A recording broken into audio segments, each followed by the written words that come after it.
Indian Child Life, Part 2, Chapter 4, The Faithfulness of Long Ears.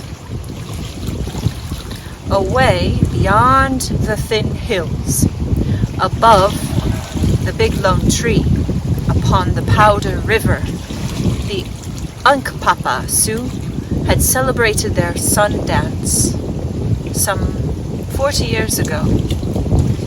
It was midsummer, and the red folk were happy.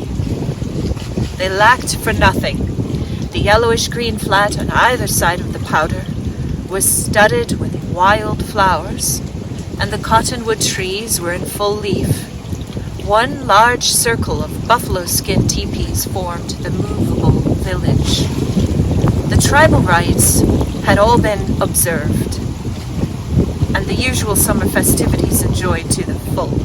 The camp, as it broke up, divided itself in 3 parts, each of which had determined to seek a favorite hunting ground. One band journeyed west toward the Tongue River. One followed a tributary of the Powder to the south. The third merely changed camp on account of the grazing for ponies, and for 4 days remained near the old place.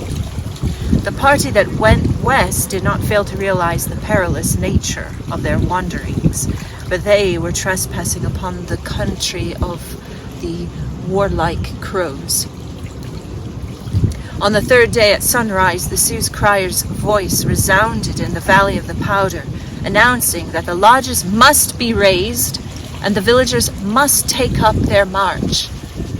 Breakfast of jerked buffalo meat had been served, and the women were adjusting their packs, not without much chatter and apparent confusion. Wiko, beautiful woman, the young wife of the war chief Shunkasa, who had made many presents at the dances in honor of her twin boys, now gave one of her remaining ponies to a poor old woman whose only beast of burden, a large dog, had died during the night. This made it necessary to shift the packs of the others. Nakpa, or Long Ears. Her kitten-like gray mule, which had heretofore been honored with the precious burden of the twin babies, was to be given a heavier and more cumbersome load. Wiko's 2-year-old spotted pony was selected to carry the babies.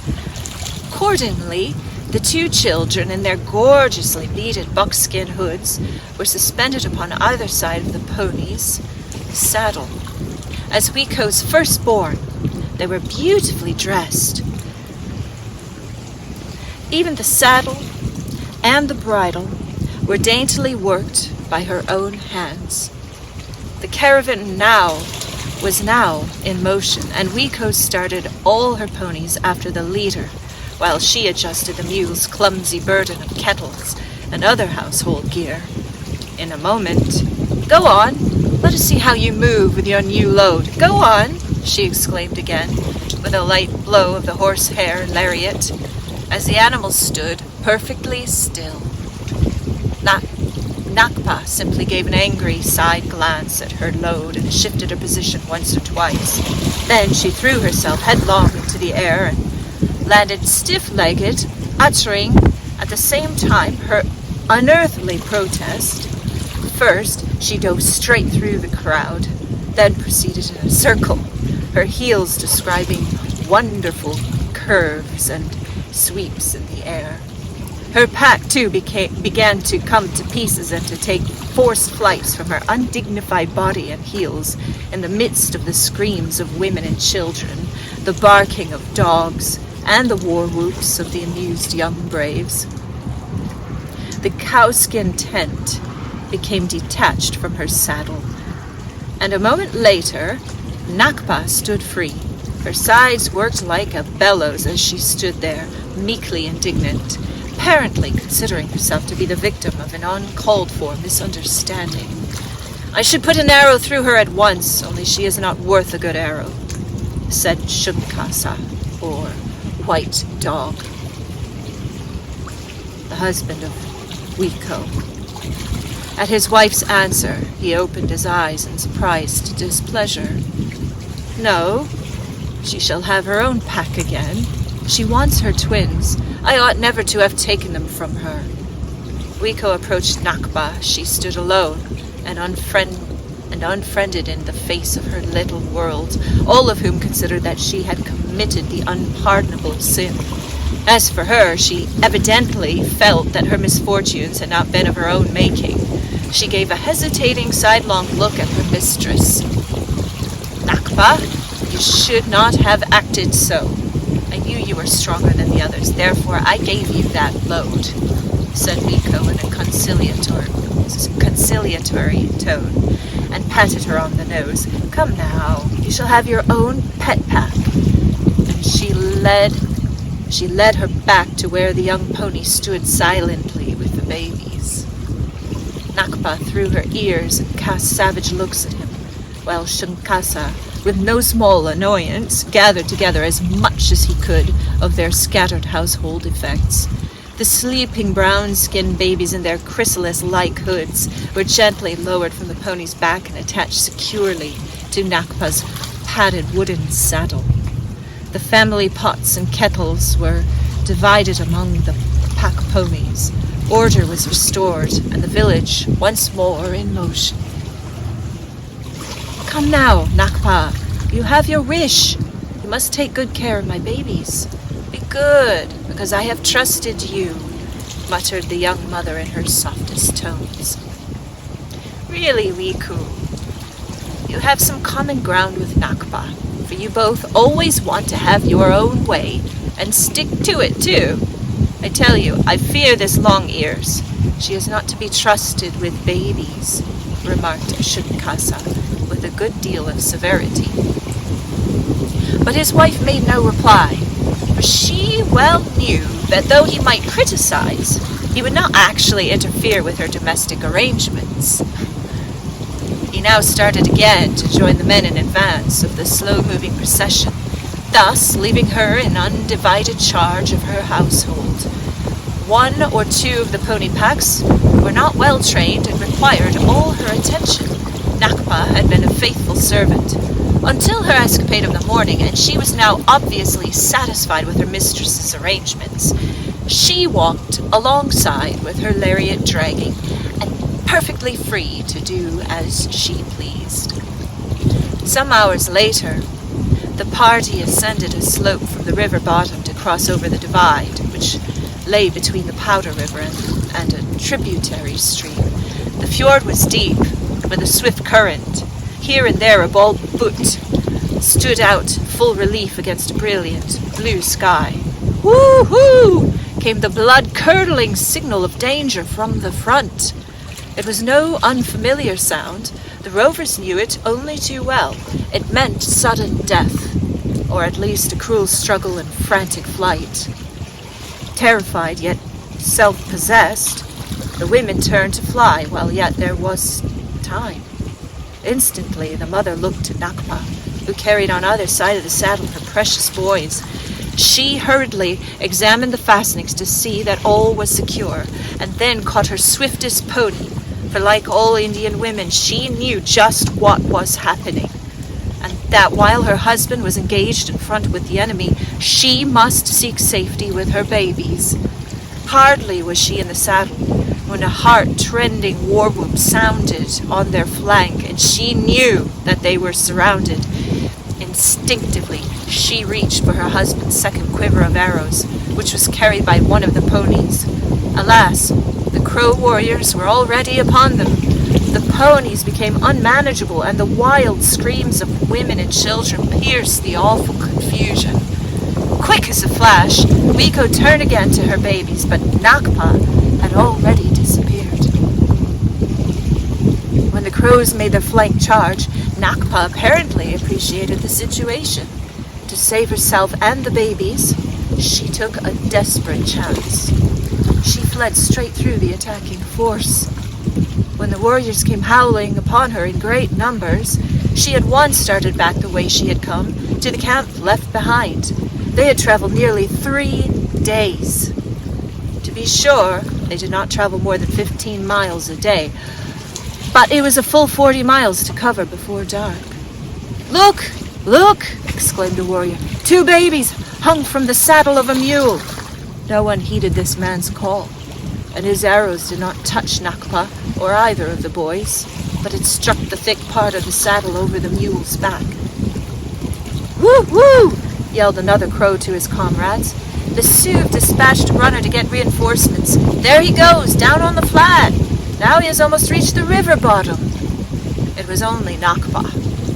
She laid back her ears and stretched out more and more to gain the river, for she realized that when she had crossed the ford, the crows would not pursue her farther. Now she had reached the bank. With the intense heat from her exertions, she was extremely nervous, and she imagined a warrior behind every bush. Yet she had enough sense left to realize that she must not satisfy her thirst.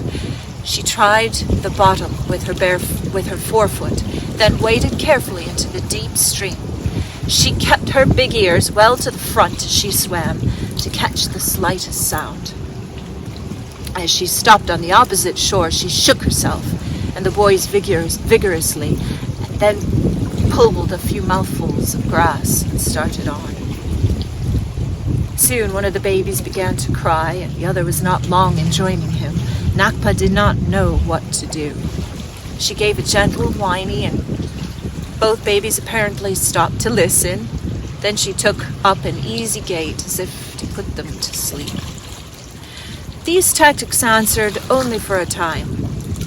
As she fairly flew over the lowlands, the babies' hunger increased, and they screamed so loud that a passing coyote had to sit upon the haunches and wonder what in the world the fleeing long-eared horse was carrying on his saddle.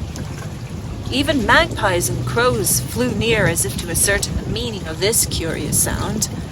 Napka now came to the Little Trail Creek, a tributary of the Powder not far from the old camp. There she swerved aside so suddenly as almost to jerk her babies out of their cradles. Two gray wolves, one on each side, approached her, growling low while their white teeth showing. Never in her humble life had Nakpa been in more desperate straits. The larger of the wolves came fiercely forward to engage her attention, while his mate was to attack her behind and cut her hamstrings. But for once the pair had made a miscalculation. The mule used her front hooves vigorously on the foremost wolf, while her hind ones were doing even more effective work. The larger wolf soon went limping away with a broken hip, and the one in the rear received a deep cut on the jaw, which proved an effectual discouragement. A little further on, an Indian hunter drew near on horseback, but Nakpa did not pause or slacken her pace. On she fled through the long, dry grass of the river bottoms, while her baby slept again from sheer exhaustion. Toward sunset, she entered the Sioux camp amid great excitement, for someone had spied her afar off, and the boys and the dogs announced her coming. "Woo-hoo!" Wiku's Nakpa had come back with the twins. "Woo-hoo!" exclaimed the men. "Toki! Toki!" cried the women. Zizi Wen, a sister to Wiko who was in the village, came forward and released the children as Nakpa gave a low whiny and stopped. "Sing a brave heart song for the long-eared one. She has escaped alone with her charge. She is entitled to wear an eagle feather. Look at the arrow in her saddle. And more, she has a knife wound in her jaw and an arrow cut on her hind leg. No, those are the marks of a wolf's teeth. She's passed through many dangers and saved 2 chief's sons who will someday make the crow sorry for his day's work." The speaker was an old man who thus addressed the fast-gathering throng. Ziziwin now came forward again with the eagle feather and some white paint in her hands. The young men rubbed Nakpa down, and the feather, marked with red to indicate her wounds, was fastened to her mane. Shoulders and hips were touched with red paint to show her endurance in running.